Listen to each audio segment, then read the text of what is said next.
Hello, everybody. How y'all doing this morning? Has anybody ever seen me talk before? No? No? Yeah, there you go. Well, just so you know, my name is Randolph Love, and I truly believe, can everybody hear me first of all? You can't hear me? Oh, she's going to keep saying no. I asked her, can she not hear me? And she said no. Everybody, I truly believe that all truths are parallel, right?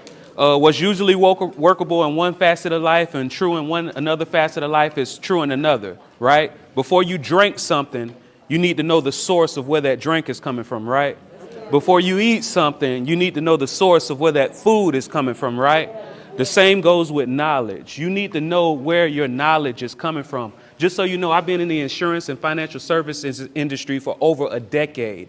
Over the past 2 years, I've taught over 1,000 adult students when it came to continuing education and pre-licensing. I am a registered continuing education and pre-licensing provider for the Florida Department of Financial Services, and I'm a continuing education provider for the community association managers. So I know a little something, right? And I just want to share some knowledge with y'all. But before I get into the knowledge, I want to let you know that I am not an attorney, all right? And this is information, not advice. I'm going to say this is information. You say not advice. This is information. Not advice. This is information. Not advice. Let me hear if y'all got a singing voice. This is information. Yeah, I like it. I like it. I like it. All right, y'all. So I'm going to start it off like this, right? I like to touch the right side of the brain and then the left side of the brain, meaning I like to give you comparisons and then I like to give you data, all right? Has anybody ever heard of Farmer Jed? There's a lot of farmers out here, but y'all probably never heard of Farmer Jed. So Farmer Jed has been doing good with his life, right? He's been doing so well with farming and raising money and all that throughout his life that he has got this huge estate, right? The house looks good. He has a pool house. He has a nice maze built out of bushes. He's done very well for himself. And guess what? Farmer Jed has one beneficiary, his daughter, Ellie Mae, right? And all of y'all might know of Ellie Mae, somebody who was, you say, y'all was about to marry Farmer Jed till Ellie Mae came in. All right, well, Ellie Mae, you might have a chance, right? Because let me tell you what's happening with Ellie Mae. Even though Farmer Jed really knows that his daughter can handle this huge estate whenever he passes away, he wants to give her some help, right? So what he did was he sent out a mailer to all of the eligible bachelors in this small town. And he said, I want you to come over to my house. I want you to eat my food and I want you to drink my drink. And they all came and they had a great time. And at the end of the night, Farmer Jed took all the eligible bachelors to the backyard and he said, now I'm going to tell you why I really brought you here. I'm on a mission. And if you jump in this pool and swim from one side to the other, I'm going to give you one of three things. One, I'll give you $1 million. Right?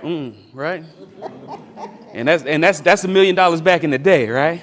Two, I'll give you my estate, this beautiful house, this beautiful pool house, this nice manicured lawn. Or three, I'll give you my daughter's hand in marriage. And keep in mind, if you get my daughter's hand in marriage, you get everything, right? So what did they do? He said, well, I know I just told you just got to jump in this pool and swim from the one side or the other, but just so you know, there's a crocodile in this pool. There are snakes in this pool. There are piranha in this pool. If you can jump in this pool and get from one side to the other, and before he could finish his sentence, he heard a splash. And then in 6.4 seconds, John came from the other side of the pool. And Farmer Jed said, congratulations, son. You just made it in a world record time. You must want $1 million. And John, still out of breath, he said, no, I don't want $1 million. He said, well, you must want my estate, my beautiful property, my beautiful pool house. And John said, no, I don't want your estate. And then Farmer Jed said, well, hot dog, son, welcome to the family. You must want my daughter Ellie Mae's hand in marriage. He said, no, sir, this is a small town, and we all know Ellie Mae. Nobody here wants to marry Ellie Mae, right? So Farmer Jed said, watch your mouth, son.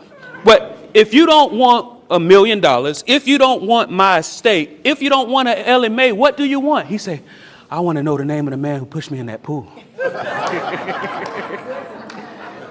And it's funny, right? Every time I tell that, everybody laughs. But what did I say at the top of this? All truths are parallel. What are going to happen when somebody pushes you in the pool, metaphorically speaking?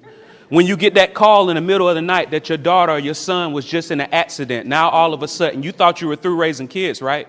Now all of a sudden you got some kids to raise. Or maybe your spouse went out like they normally do to go down to the store. Now they can't remember how to get home, right? What happens when you get pushed in that pool, metaphorically speaking? You have to have a plan ahead of time instead of after something happens. You have to be proactive and not reactive. There you go. I'll take that clap. So I'm going to name some things that probably some of y'all might be experiencing, and maybe knowing that it's an issue, it might encourage you to change. All right. So anybody here, what would happen if you were involved in an accident, you were unconscious, and your adult children arrived to get some information about what's going on with you and to make decisions on your behalf? Who knows what would happen? Does anybody have a HIPAA-compliant healthcare alternative? 1, 2, 3, 4. Is there anybody here that hasn't heard of a HIPAA-compliant healthcare alternative? Raise your hand. HIPAA-compliant healthcare alternative. Basically what it does is it gives permission for somebody to come to the hospital and figure out what's going on with you. And it also gives them the permission, based off certain criteria, threshold that needs to be met, for them to make decisions on your behalf. So if you or your adult children are relying on each other, you need to look into a HIPAA-compliant healthcare alternative. How many people in here watch their grandchildren? Anybody? What happens if your grandchild breaks their leg while they're with you or hurts their arm and you don't have this HIPAA-compliant healthcare alternative? If you are a grandparent who's watching your children, or you are a parent with adult children, you need a HIPAA-compliant healthcare alternative. Anybody in here still married? Happily? Put your hand down. I'm just joking. Did y'all know that even though you're married, if you do not have your HIPAA-compliant healthcare alternative, legally you can't get any information on your spouse? Even if you were married for 10, 20, 30 years, you need your HIPAA-compliant healthcare alternative. So that's the first tip that I want to put in front of y'all face. If y'all don't have it, please look into it and look into somebody to help you get it. Anybody ever heard of a financial power of attorney? Same scenario. What happens if your spouse was involved in an accident? Now they're incapacitated. Their Medicare has run out. Their Medicaid has run out. Did y'all know that Medicare and Medicaid have lifetime limits? Yes. So what happens when they're incapacitated? They need to go to another facility. He has the money in a qualified retirement account. So what you do is you call his financial advisor and you say, hey, my husband was just involved in an accident. He's unconscious. We're going to have to pull out a lump sum of money for this qualified retirement account so we can move him to another facility.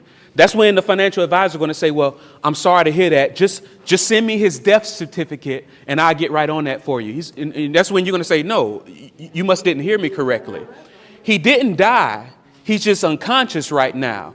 And that's when you're going to get the rude awakening that if you do not have a financial power of attorney in place with your spouse, that they cannot do nothing for you. The only time that you have power with this qualified retirement account is if that your spouse dies. It does not count if they are just unconscious.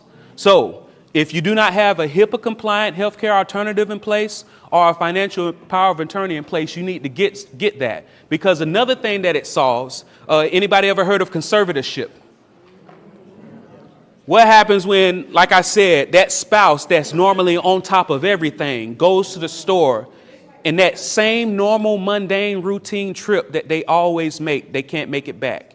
If you do this in advance, get your HIPAA-compliant healthcare power of attorney in place, get your financial power of attorney in place, you don't have to worry about all that conservatorship stuff because you already took care of it. The reason why the conservatorship comes into play is because you cannot get somebody who doesn't have capacity to sign papers. But if you got the papers signed before they lost capacity, then you made sure everything. All right, cool. Anybody know the difference between a will and a trust? Does anybody here have a will? Does anybody here have a trust? There you go. Let me ask you this question. What's better, a will or a trust? Everybody know a trust is better, but why doesn't everybody have it, right? Because, and just so anybody knows, the reason why a trust is better than a will is usually when people get wills put in place, they're trying to avoid probate. Has anybody ever been through probate? It was the best time of your life. No. Exactly. It's a terrible thing. Now, there's a time and place for probate. Probate is put into place for if somebody owes any bills after their death, then whoever these creditors are, or vendors, they can come and collect their money. It's not meant to do what our culture has been doing. I grew up thinking that probate was required. I thought it was required that you have to spend all this money on attorneys. I thought it was required that you had to spend all this money on courts. I thought it was required that it would take 2+ years for your probate to be complete. I thought it was required that the most responsible child is on the hook for paying all of the bills, and then the other children don't have to pay nothing, but they don't want to sign no papers. You paying all the bills, but they not letting you make any moves or decisions with this property. What ends up happening with the family property if the most responsible one gets tired of paying it? It goes away. All right. So what's better, a will or a trust? A trust is better if you want to avoid probate. Right. So let me ask y'all this. I think everybody agrees that it's a good idea to avoid probate. Anybody think it's not a good idea to avoid probate? So if you think it's a good idea to avoid probate, has anybody ever heard, all I have to do is put my child's name on my deed and my child's name on my bank account, and I just avoided probate? Has anybody ever heard that? Anybody think that's a good idea? No. What's the reason it's not a good idea? Does anybody know? Well, let me tell you. What happens if your child goes through bankruptcy, goes through a lawsuit, or goes through a divorce, and this attorney that's on the other side does a skip trace on them? Guess whose name that they see is on your bank accounts? Guess whose name that they see is on your real estate? Guess whose name that they see is on these other assets? So yes, you just successfully avoided probate. Congratulations. But what you just did was invited other dangers into your life. Imagine having a house that you've already had paid off for years. Now, all of a sudden that your daughter or your son is going through a divorce. Now you have to take out a second mortgage to give her part. Because if you and your child's name is on your property, technically it's 50-50 ownership. So if it's a $500,000 house, your son or your daughter, their part of it is $250,000. And if they're going through a divorce, that ex-spouse part of it is at $125,000. So once again, that's called joint tenancy. So we talked about HIPAA-compliant healthcare alternative. We talked about financial power of attorney. And now we're talking about joint tenancy. The same goes with the bank accounts. All right. How about this? Has anybody ever heard that if you just name your child or your beneficiary as the direct beneficiary of your qualified retirement accounts, of your bank accounts, that you don't have to go through probate? Anybody ever heard that? What happens if the person that you named as your direct beneficiary died in the same accident that you just did? And this child, because listen, I know y'all not going to admit it, but if you got multiple kids, one of your kids is your favorite. If you got multiple grandchildren, one of your grandchildren, y'all got favorites. Y'all might not say it out loud, but you have favorites. So what happens if your child that was in this same accident that you were in died? You just mistakenly, involuntarily just disinherited your favorite grandchildren. And guess who's going to get the money now? That child that don't call you, the one that don't visit you, the one that don't take the time to do the simple things that you ask for them to know, for you to know that they care, right? Now all of a sudden it goes to them. Now, I'm not saying that you have to disinherit a child. I do have a box that you check if you want to disinherit a child. But I'm not saying that that's what you want to do, but you want everything to happen the way you want it to happen. So so everybody go with me. HIPAA compliant healthcare alternative, financial power of attorney, Joint tenancy might not be a good idea, and that's when you put the name of a person on the deed of your property on your account. And direct beneficiaries might not be a good idea. It might be a good idea for you to name the trust as the beneficiary, because guess what happens? Whenever you name somebody as a direct beneficiary, they cannot stop the money. Do y'all know what that means? And I know some of y'all thinking like, why would I want to stop money? What happens is when you are passing away, when you die, that at that same time that your child is going through that lawsuit, going through that bankruptcy, going through that divorce. If you're working with somebody like myself, when you pass away, I'm going to bring your child in and I'm going to say, hey, I'm sorry for your loss. My condolences. And then they're going to, of course, they're going to say thank you. And then I'm going to ask your child, I'm going to ask them, how's the marriage? And then, of course, they're going to say what most people say, right? Oh, it's great, right? And then I'm going to go and I'm going to shut the door and I'm saying, no, really, how's the marriage? And then that's when they're going to tell me whatever they tell me. And then because you name your trust as the beneficiary, instead of them directly, now if they need to stop the money, they can. And they never technically took possession of it. So now it's not adversely affecting them with their taxes. Now it's not going to get included in a lawsuit, in a bankruptcy, in a divorce, and their creditors can't get to it. One additional disadvantage, if you name somebody as a direct beneficiary, what happens when their creditors find out that they just got a lump sum of money? They coming for it. But if you name a trust as a beneficiary and it has a spendthrift clause in it, basically what you're saying is, even though this money just went to my trust, even though my child is the direct beneficiary of my trust, because it went to the trust first and it has a spendthrift clause, y'all can't touch it. And your child is able to go pull from the money whenever they need the money per your instructions. Okay? So once again, HIPAA-compliant healthcare alternative, financial power of attorney. You might want to think twice about joint tenancy. You might want to think twice about naming a person as a direct beneficiary. Now, does anybody know that when you go through probate, you have to put your estate up in the newspaper for at least 3 weeks? Anybody knew that? So who knows what a cul-de-sac is? All right, so for anybody that don't know what a cul-de-sac is, when you drive into a neighborhood and then it ends in like a dead end and it has this big round circle and there's houses around the circle, that's a cul-de-sac. And I think my mama was to love cul-de-sacs when I was growing up, because I thought all there was cul-de-sacs, because we grew up on at least 3 cul-de-sacs. And one thing I noticed in every neighborhood, there was always this neighborhood cat that would lay in the middle of the street, right? And it was cute, right? But because I learned from experience, I knew it was only a matter of time. Because guess what happens? When 99 out of 100 people see that cat laying in the middle of the cul-de-sac, what they're going to do? They're going to go around, right? What about that one sociopath? If they see that cat in the middle of the street, they are going to run over that cat, right? The same goes by putting your estate in the newspaper. Here's the thing. Whenever you put run your estate through a trust, everything is private. You don't have to go through probate.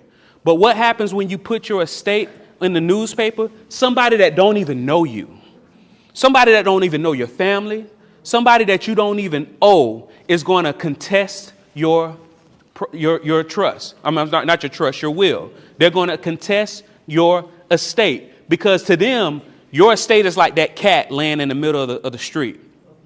Because here's the thing, the different cities, counties, states, they know that people have little money. So what they do is they put caps on how much an attorney can charge you for probate, and how much a court can charge you for probate. Do y'all know what the exception is for them to remove all caps and charge you whatever they want?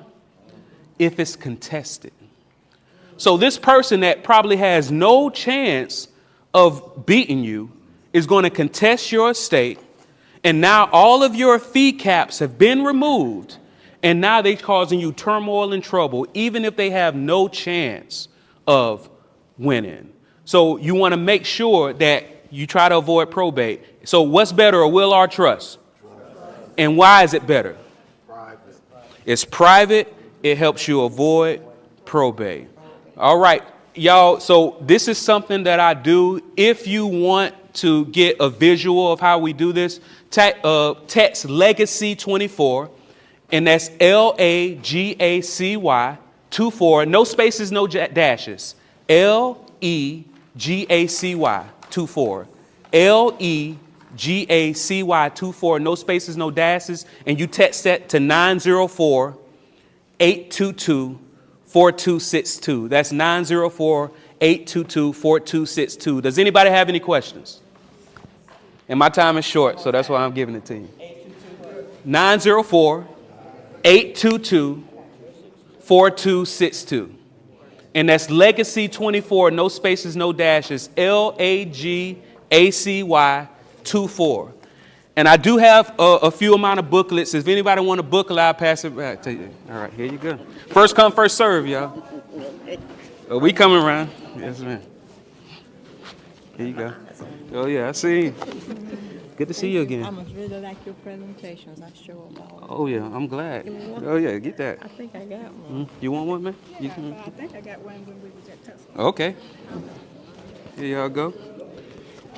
Thank you. It's coming. Okay. Thank you. Yes, ma'am. Thank you so much. You're welcome. Oh, appreciate y'all. We coming around. And I'm going to grab some more copies, y'all.